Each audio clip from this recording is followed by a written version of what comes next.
Tiningnan siya ng sariling ama. Paulit-ulit siya na ginagamit, na di alam ng kanyang sariling ina. Halos mawala siya sa katinuan, hindi niya alam ang pupuntahan. Tinago niyang masakit na nakaraan para pagtakpan ng katotohanan. Gabi-gabi siyang lumuluha, ang kanyang ama sa kanya'y di na naawa. Nilamon na ng maling sistema, pag nakagamit ng bawal na gamot ay hinahalay siya.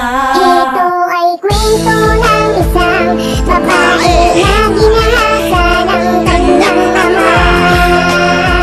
Nagdala ng alila, dahil sa bawal na gamot, tatay niya siya ay kinanto. Siya'y nagtomboy na lang, piling may piling wala naman. Kwento ng isang babae na ginahasa ng kanyang ama.